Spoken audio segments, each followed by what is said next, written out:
Our first speaker today here, we've invited Alex Barrie from Ontario Ministry of Agriculture and Food.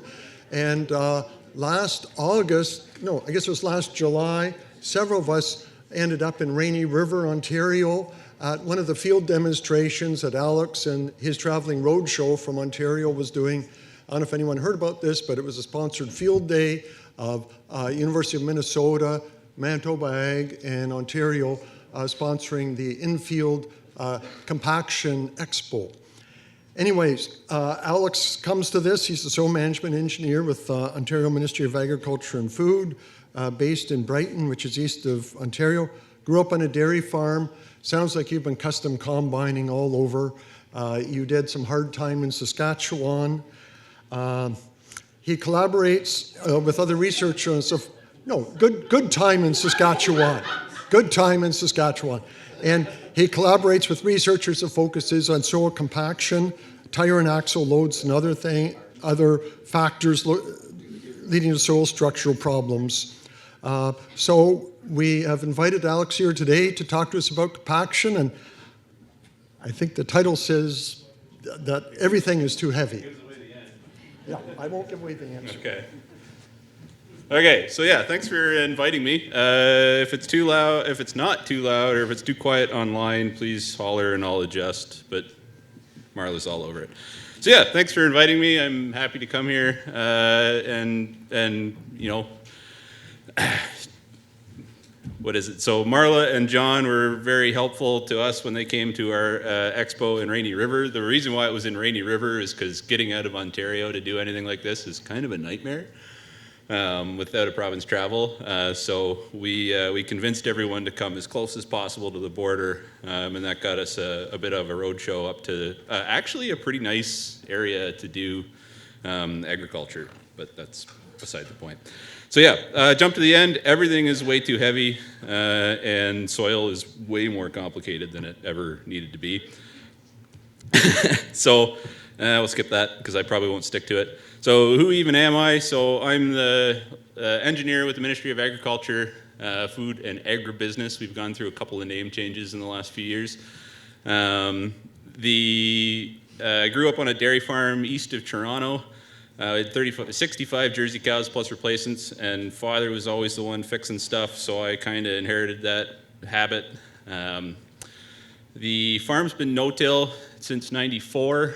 You say no-till, that's debatable. It's single pass because there is tillage that happens in front of the seeder, but that's beside the point. But we were on some of the easiest soil to do no-till on, and I didn't learn that until I went everywhere else in the world, because nobody can make no-till work on clay soils or soils that are dead or no activity in them at all. But we were on this nice loam soil that had all the manure you could put on it because we had all the livestock that you had in the neighborhood. So no-till never, that was the silver spoon that I grew up with, was no-till was just not difficult. So I was like, why is everyone struggling?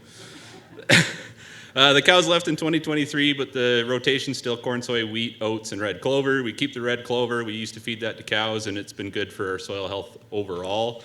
It's also a good seed crop for us. So we're trying to manage that in a new system since cows are gone, but it is a bit of a challenge. We're learning more about flail mowers or bat wing rotary mowers than we care for. So education, so like I say, I'm sort of the misfit of this group here. I'm not a CCA, but I am a mechanical engineer. I did a bachelor's and master's in mechanical engineering at University of Guelph. My work there with my master's was vibration control for off-road vehicle operator comfort, so tractor seats, essentially.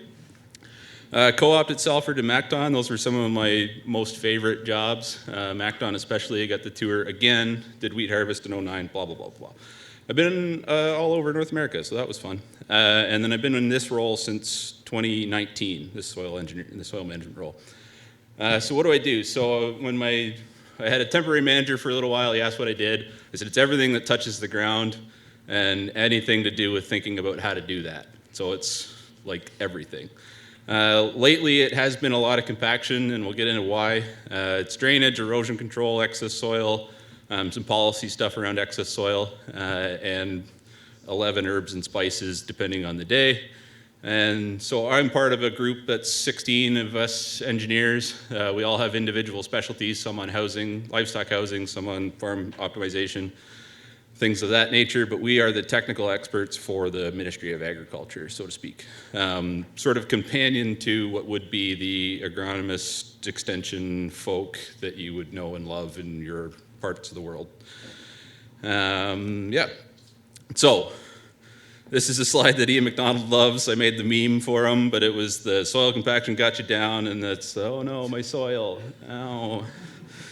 And it's just, is it an attitude thing or is it just a cost of doing business? And it's a little bit of both, because it does end up being a cost of doing business, but in any case. So what we became famous for kind of in Ontario was in 2017, IFAO, Innovative Farmers Association of Ontario, brought a researcher from Switzerland over to show us some of the research they were working on and how to demonstrate what tires are doing to your soil. What is the load that your soil is being asked to carry under different configurations of tires? The goal was to demonstrate, A, make awareness to how heavy things are, but B, central tire inflation, and really getting the point home about just optimizing your tire pressure will go a long way for your soil health. But since then, we've done a whole bunch of these events. So I looked at a colleague of mine and said, we can do this here. This doesn't have to be just a one-time thing. We can make all the equipment and travel it around. So since then, we've done all of these events. There is one more, I think there's one next year if we can get them convinced to. They take so much work that we try to convince the soil and crop associations in the regions to really spearhead it. So we do rely a lot on the regional soil and crop improvement associations. The events themselves, that's kind of the setup. So this was one before we had our fancy screen that Soil and Crop purchased. We do a live demo with a TV screen out in the field.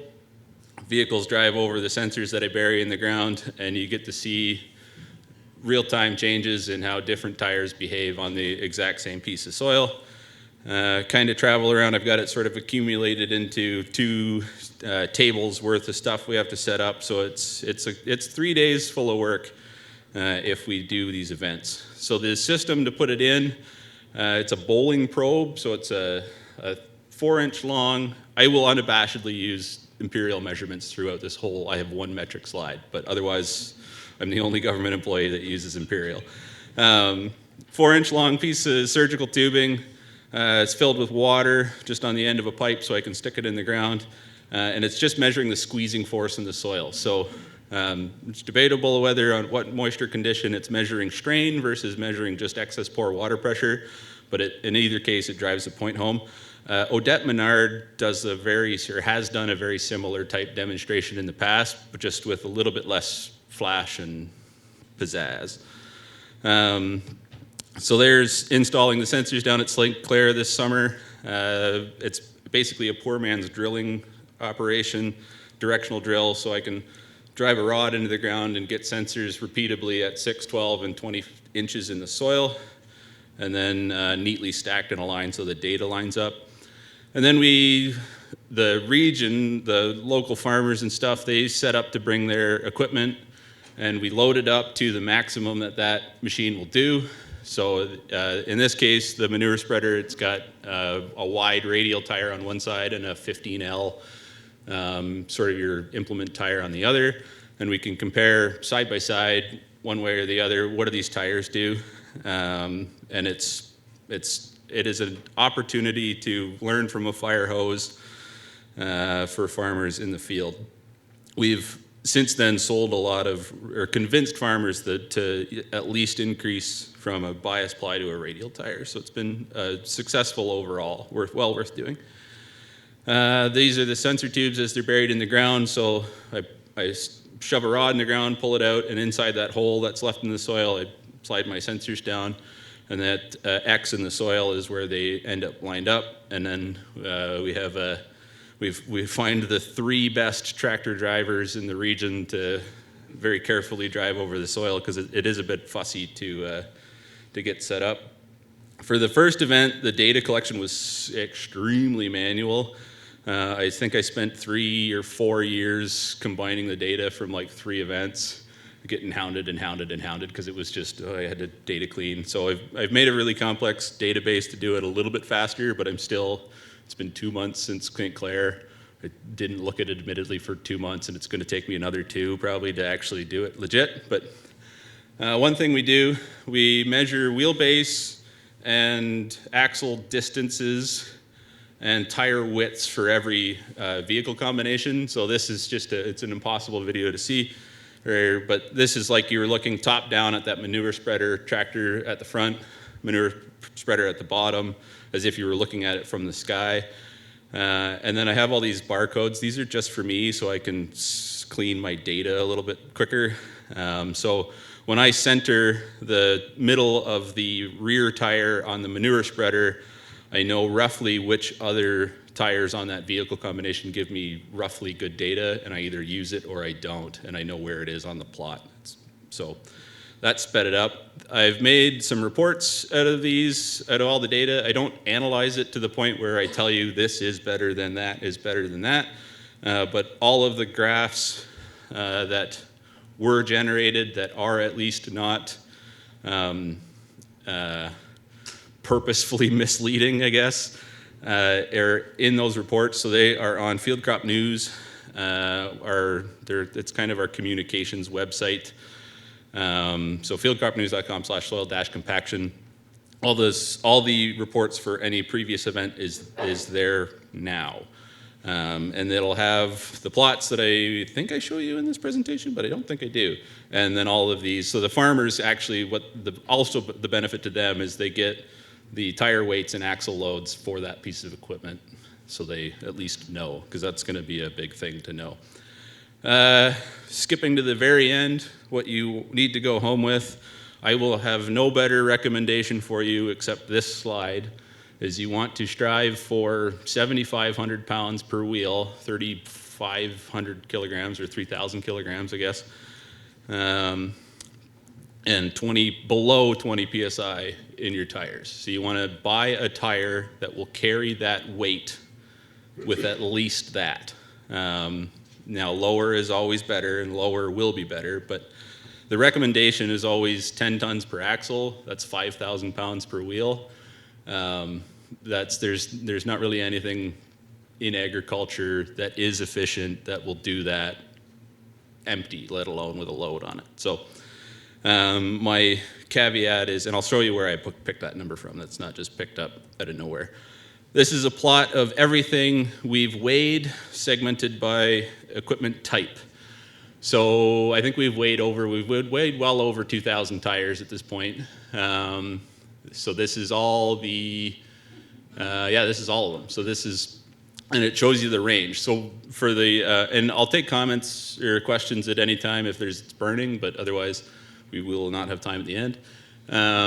What sticks out here, if you can read that? It's pretty small, but what's the one that's outrageous, I guess? Grain buggies, combines.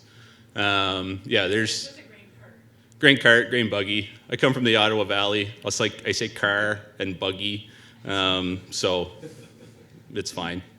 Yes, grain carts, different from wagons. Wagons are pretty brutal too. So, but yeah, the 7,500 pounds is the, I guess, second column where that pointer is on that chart.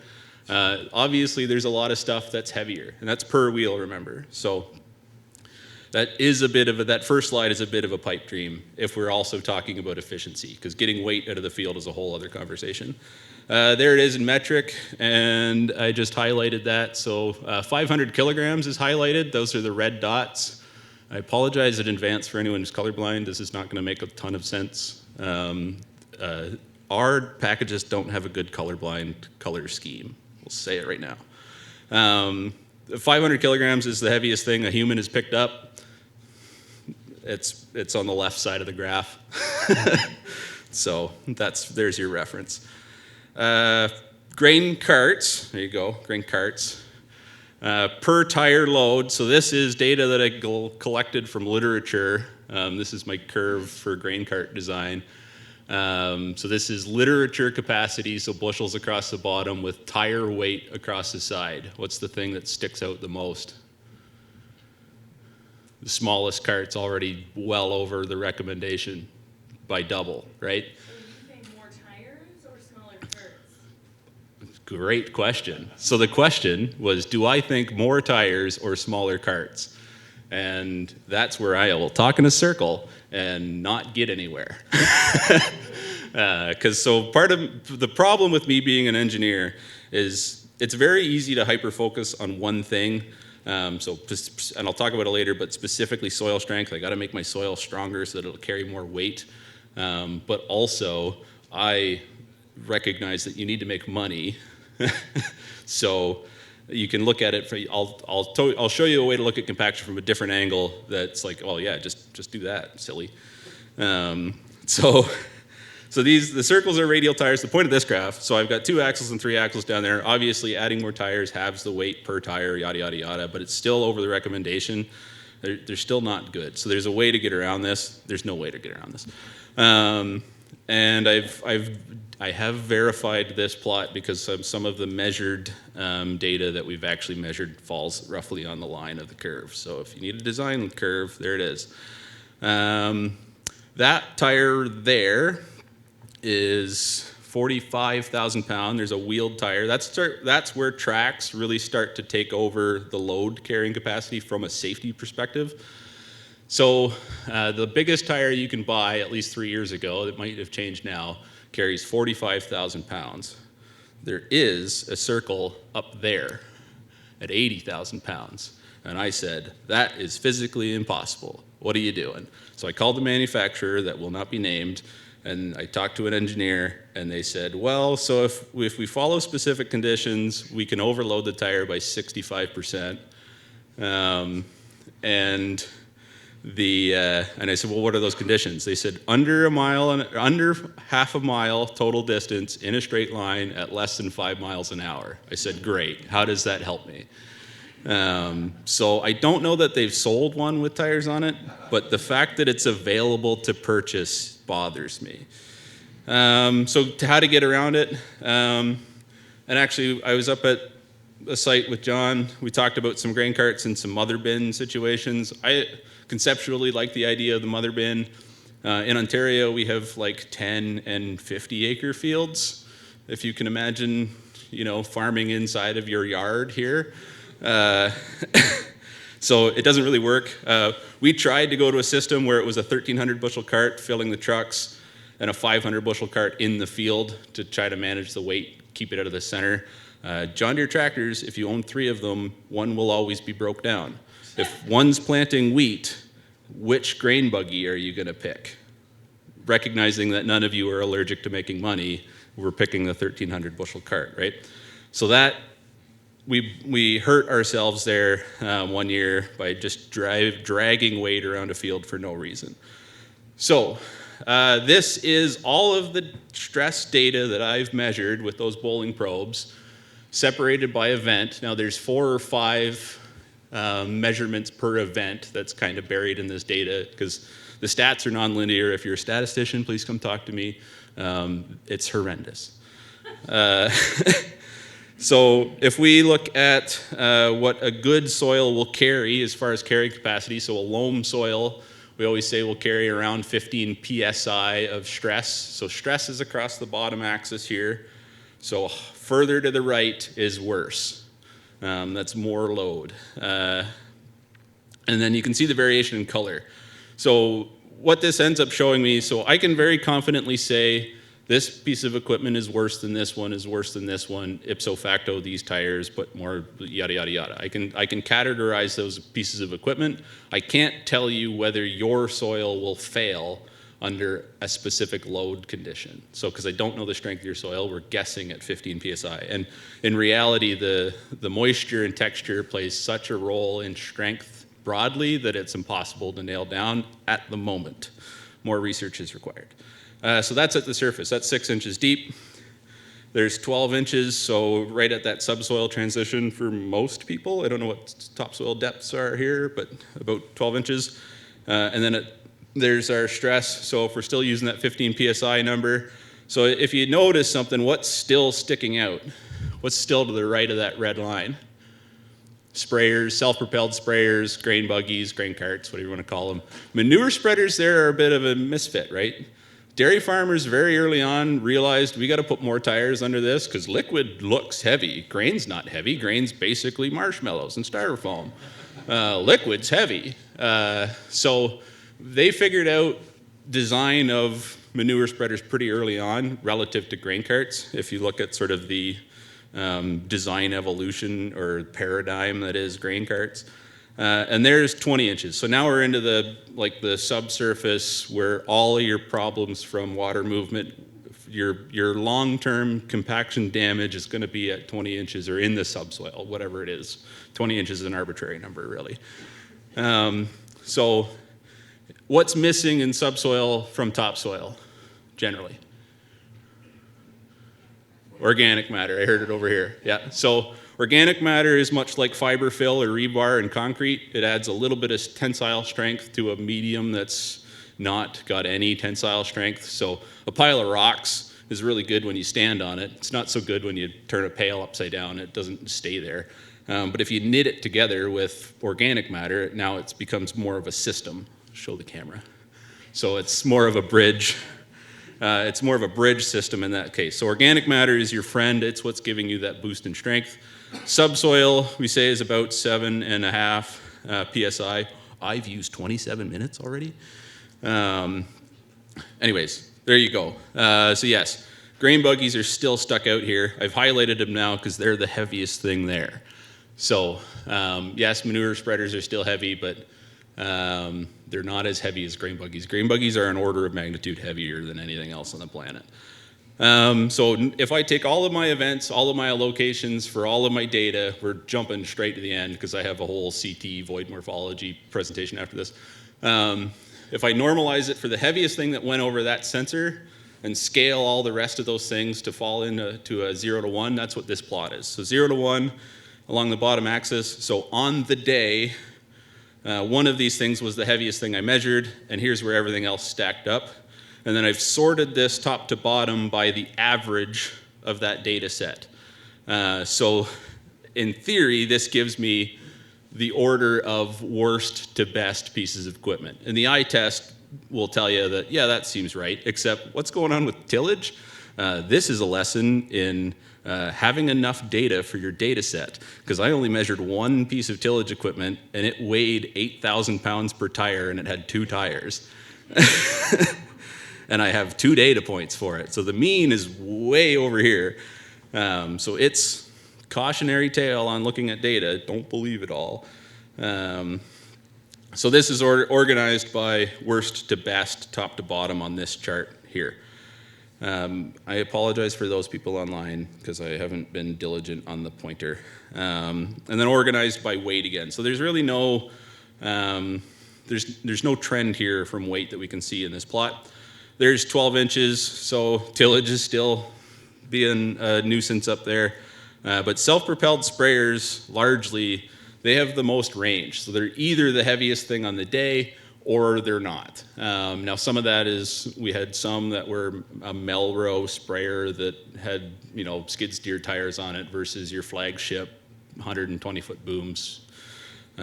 People are putting extensions in their stainless steel bins now, or tanks on sprayers. That's crazy to me. So I know you do, and it's productivity is a relevant piece of the pie. The sprayer's always full for that? Yeah, everything on this data is as full as you can get it, or as full as you should be allowed to do it. Grain carts are not full of gravel, although we've thought about it. So there's just I started this plot well before I did the stats on that. I had to reorganize it, but it's held true. Since day one, this order has held mostly true, and then it's backed up by data. None of this data is telling you anything you didn't know from, say, 40 years ago. If it's heavy and it's got high pressure tires, it's not good. So that's for the surface. This is for the subsurface. So now this is where it starts to order itself by heaviest things. Heaviest things are the worst. Tire weight is worse for subsoil than tire pressure. You can remember that too. Here's just some plots to show some of the stats. So per site, I've got obviously multiple locations in some of the data, but a pretty slopey trend there if I'm misusing some statistics. It's got some order to it. It's got a trend for tire pressure on the left-hand chart and weight on the other one. So tire pressure and weight at surface, they both track. If it's heavier, if it's higher pressure, it's going to do more damage at 6 inches. 12 inches, it's a little flatter. Weight is still a predictor of that. And then at 20 inches, tire pressure is long since been dissipated through your soil. You're not going to see that effect at 20 inches, but you are going to see the weight. And then this is just all the data combined. This is what I mean. This is the best I could do with nonlinear stats, because again, I'm an engineer who did a mechanical vibration project, not a statistician. But what do you notice on this chart? And this is where I apologize to the colorblind folks. Green ends up stacked at the bottom on the weight chart, whereas all of the heaviest things are on top. Again, another point to prove that it's the weight that's really affecting your compaction damage, or your potential to cause compaction damage at 20 inches or deeper. And then by the time you get down to 20 inches, the same story is true. There's the scattered lines that are tire pressure. It's not a factor. So what load causes compaction? So this gets into the point where I don't know what your soil can carry. I don't know what it can carry on a Tuesday, and I don't know what it can carry after an inch of rain overnight, Wednesday night. They will be different things. So one of the things we do at these events is a week before, put about 10 inches of water on a plot, so we make it wetter than the dry soil that we showed up to find. So we do have wet and dry comparisons, and that's what we show in real time in the demonstrations. Is you could watch it go over the dry pit, nothing happens. You go over the wet pit, you get a big spike in the data. So more work is needed on nailing down the strength of your soil, because what I want to do is make a map for Ontario, because we're Ontario centrists, of what your soil is like most of the year, and then tell you how much money you should put towards doing less or applying less load to the soil, or whether you should give up on it and just drive on less area total.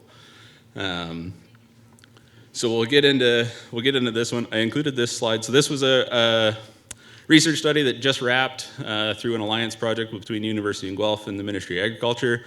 I included this because Ola Bassoon did me dirty with the Dr. Alex. Doctor. Come on, man. What do you got to do me like that? Yeah, Mr. PNG, like throw something on there. I'm just some guy.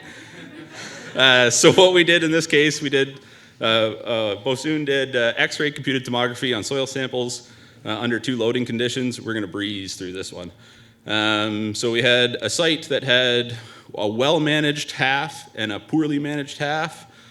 So long-term tillage on the poor side, long-term history of cover crop, strip till, all the good stuff, manure application, you name it, it was happening. So we had 2 side-by-side comparisons, and we had 2 textures in the same field. We had a clay loam and a sandy loam. There we go. That's fine. It was in Woodstock, Ontario, Planet Earth. And we installed our bowling probes. That was a separate paper. We were trying to look at the comparison to the bowling probe data, whether it was a good predictor. It's not, because it's reliant on moisture and soil variability and whatever. We had a Fendt tractor that we had high pressure and low pressure tires side by each. So I think it was 26 and 15 PSI, left side and right side. And then we drove them over in an X pattern. So we had both of them drove over the bowling probes, and then they had a clean run where Bassoon could excavate some CT cores. So 4 replicates at 15 centimeters and 20 centimeter depth. No, 15 and 30 centimeters? 30 centimeters. to see sort of the effect of that the stress transmission into the soil and see if there was anything from CT that could be gleaned from it. So that's a total of 96 cores. I think they took 4 sites, 4 replicates, 2 treatments, yada, yada, yada. We'll skip the bowling probe data because you don't need to see it. That's like a representative of what the graphs look like. They're a little bit prettied up for the reports, but that's sort of the data you get. This is an example of the CT imaging. So what he did was did a grayscale image. So shine an X-ray source at the soil core, spin it, take a picture, spin it, take a picture, yada yada yada. Segmented it out by grayscale. Separated the resolvable void, so things that are definitely holes in that soil versus things that are not holes in the soil. We'll just jump to the end of that one. So holes versus not holes, and then classified those holes between size, shape, and orientation. So we got some information from that. And then for the non-resolvable void, so the things that aren't holes, segmented it between what is likely soil and what is like a stone or a piece of wood or something that's not soil matrix, not made of soil particles. So segmented those out and looked at the inter-aggregate voids. So if your soil is Lego, the space between Lego bricks is the inter-aggregate void. The space inside of the Lego brick is the intra-aggregate void. And if you read this paper, please have a clear head going into it, because you will misread inter and intra at least 100 times. I almost wanted them to rename it to Steve and Sally voids so that anyways.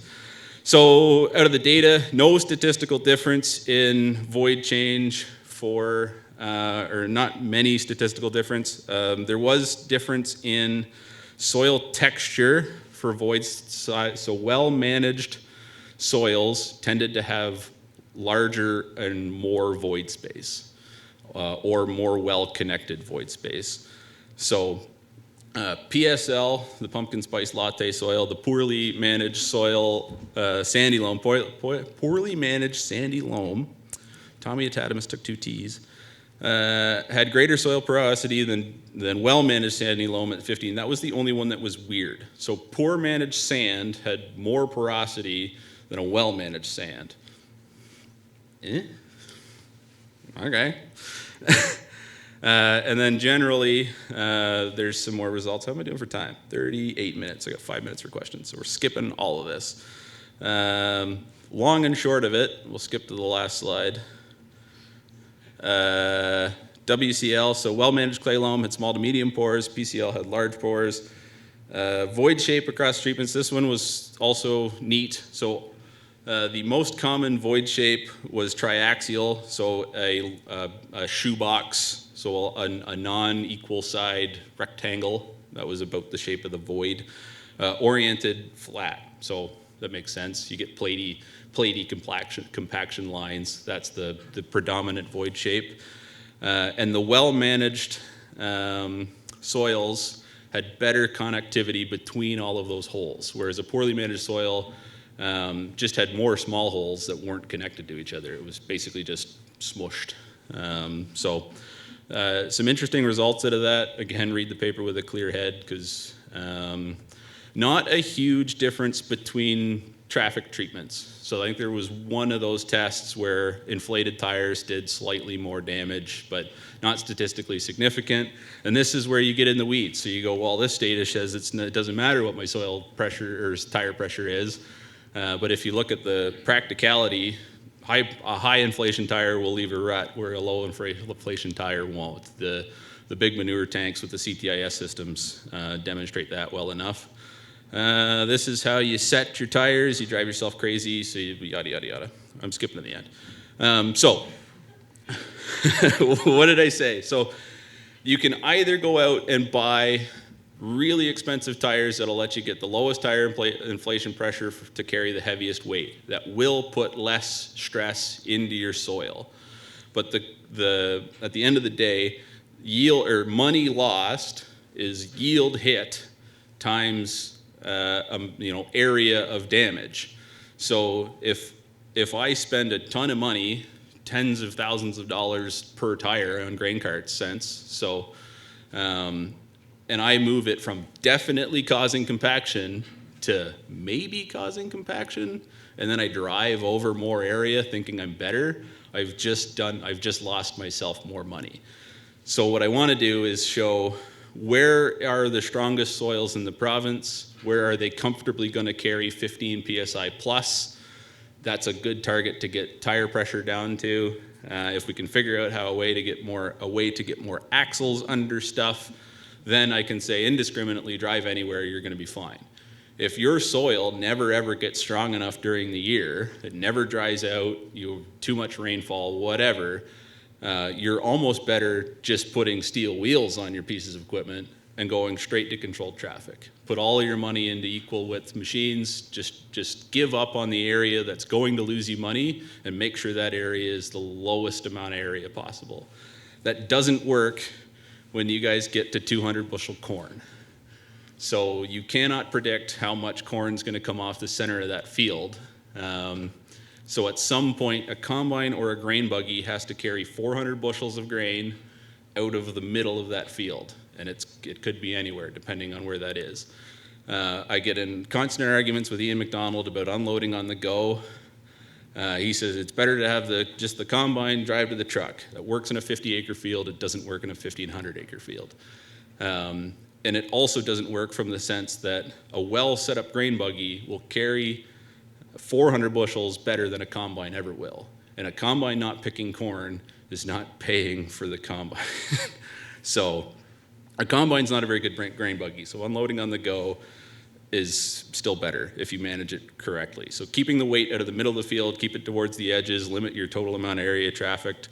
I have more slides, because of course I have more slides. And that's the end. I hid like 30 slides. So this one was I think this is from Scott Shearer at the OSU. Just showing this was grain cart data. They put a GPS tracker in a grain cart. Manure application.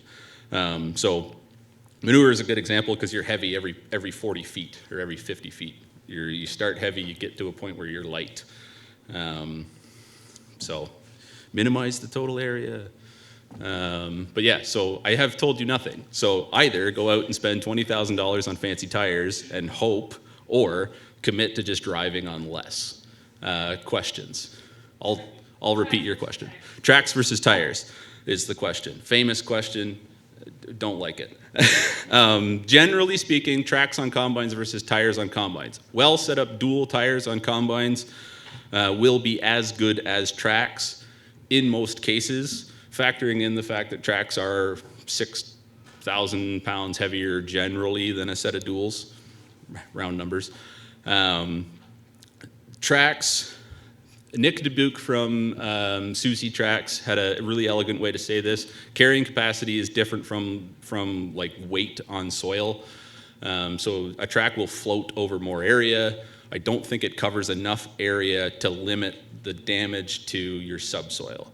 So like a bad mattress, if you put a piece of plywood on a bad mattress, but you have a really weak box spring, you can't spread your weight out on enough of the mattress to stop from squishing the box spring. That's like your subsoil.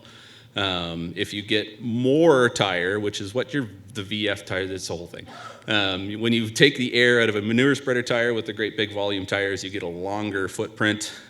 Sometimes you can cover enough ground that you get sort of that bridge beam effect in your topsoil where you do limit the damage to subsurface. Long story short, tracks are good if you have a lot of deer antlers in your field.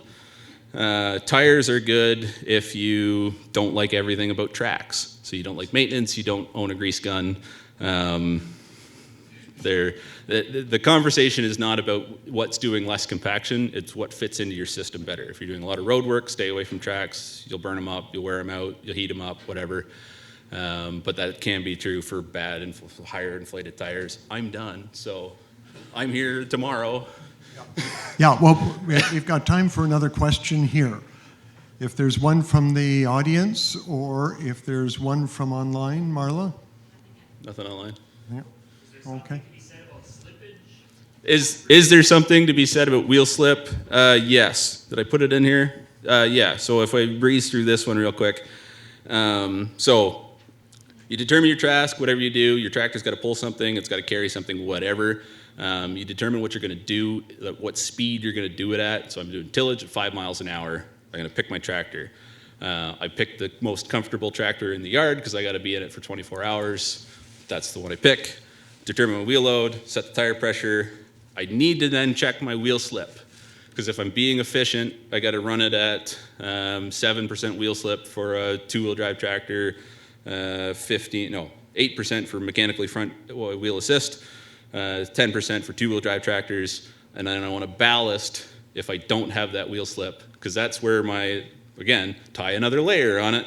The efficiency curve for your tractor is at maximum pulling force at the most efficient engine RPM is at 15% wheel slip, generally. You stop making usable force at that point. Tracks will slip at 2%.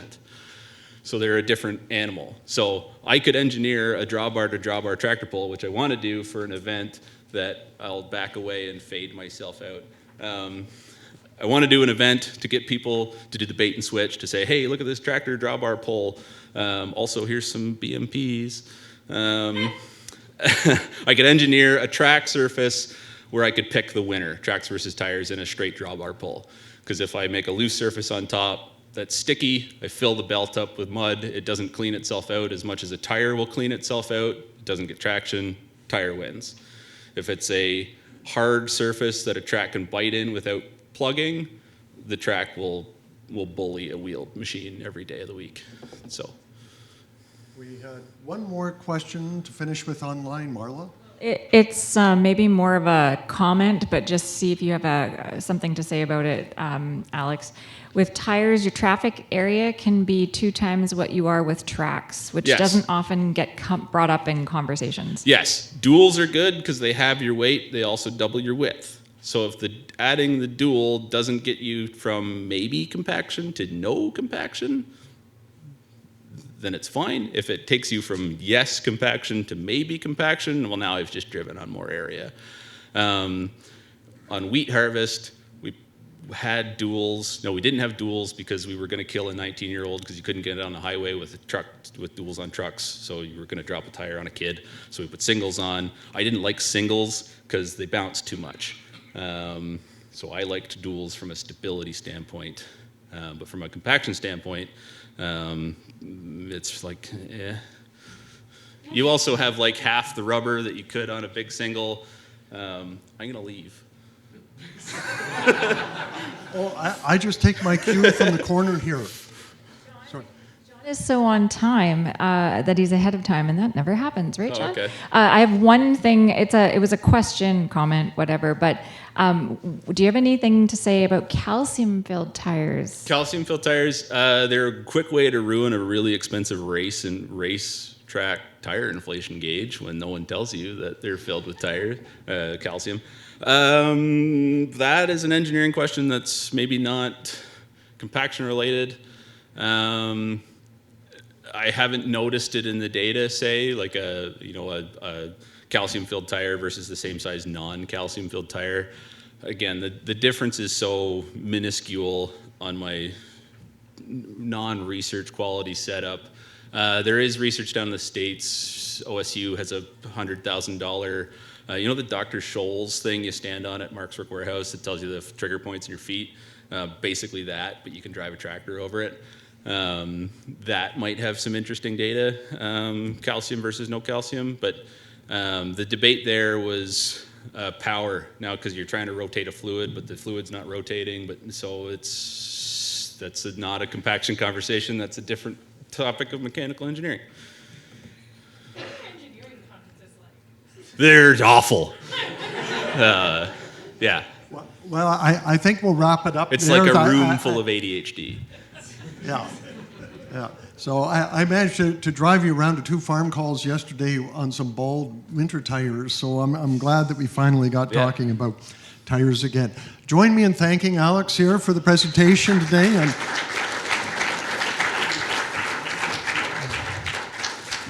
we thank you, and I would invite you, Alex is here for the next 2 days, so please take up any other questions with him. Happy to have a conversation. Probably won't help you. You'll probably leave with. You'll probably leave more.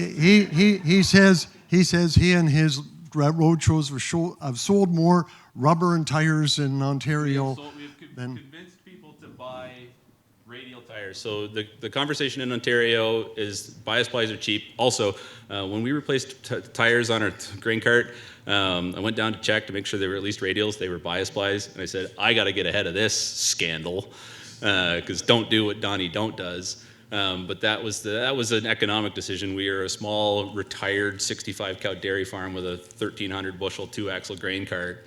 Dad's gonna retire inside of 10 years. We don't need to spend $25,000 on rubber for that machine. We can just manage the weight out of the field. It's fine, because we got a smoking deal on tires. So, economics, people. Okay, good. Thanks again here.